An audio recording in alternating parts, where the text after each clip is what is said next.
Bencana banjir, salah siapa? Ahli Kehutanan dan Lingkungan, Pak Bambang Hero Saharjo, membeberkan beberapa faktor penyebab banjir besar yang menerjang Kalimantan Selatan atau Kalsel. Salah satunya terlalu banyak lahan gambut yang tidak diperhitungkan dalam pembuatannya. Ketika musim kemarau, lahan gambut jadi penyelamat agar tidak terjadi kebakaran hutan. Namun, justru bisa jadi bumerang kalau membuatnya tidak diperhitungkan dengan debit air di musim hujan, ujar Pak Bambang kepada cnnindonesia.com. Ia menjelaskan, lahan gambut sangat membantu untuk kestabilan ekosistem hutan. Karena kekeringan lahan yang terjadi di hutan bisa diatasi salah satunya dengan optimalisasi lahan gambut.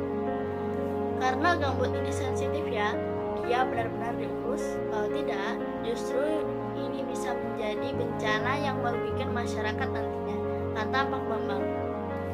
Di samping itu, ia juga menggarisbawahi peran pemerintah dan regulator terkait pengurusan perizinan dan alih fungsi lahan yang kerap menyasar ekosistem hutan di Indonesia. Illegal logging, tambangan, dan pengalihan fungsi hutan yang dijadikan industri perkebunan harus diperhatikan untuk kestabilan ekosistem hutan yang disesuaikan dengan penataan ruang dan pembangunan yang berkelanjutan.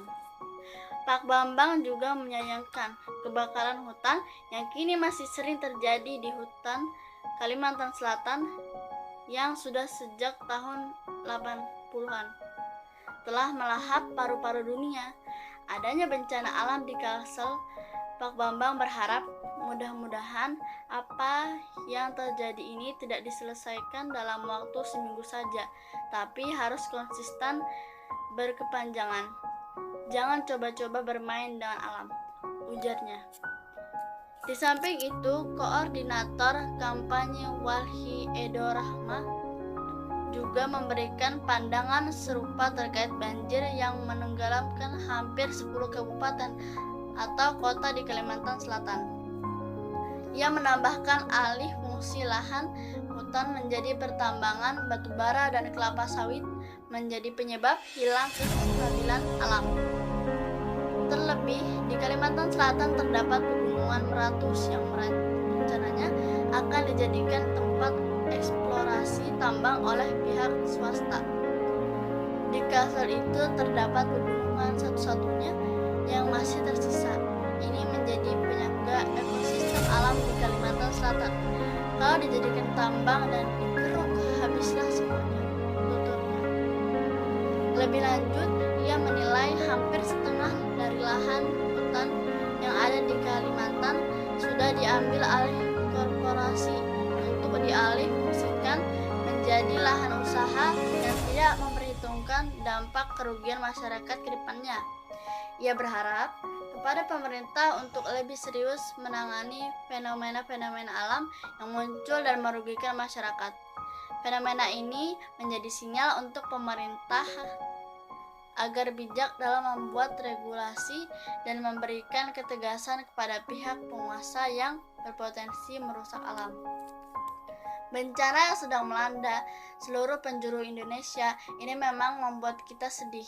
Semoga Allah segera mengangkat musibah ini dari kita semua. Dan semoga kita bisa mengambil hikmahnya dengan kembali pada hukum Allah. Baik berupa hukum Allah buat kita sebagai manusia, juga hukum Allah untuk alam ini. Kenapa kita perlu membahas tentang banjir, gempa bumi, tanah longsor, atau peristiwa-peristiwa lain dan yang menimpa kaum muslimin dan penyebabnya meski kita berada di tempat yang jauh dan kita tidak mengalaminya? Karena sebagai seorang muslim kita harus peduli dan memperhatikan urusan kaum muslimin dimanapun, sebagaimana sabda Rasulullah SAW, barang siapa yang tidak memperhatikan urusan kaum muslimin, maka dia bukan dari mereka. Sesungguhnya umat Islam satu dengan umat Islam lainnya ibarat satu tubuh. Sudah semestinya saling membantu dan saling melindungi, karena setiap muslim hakikatnya adalah bersaudara. A'udzubillahi minasyaitonir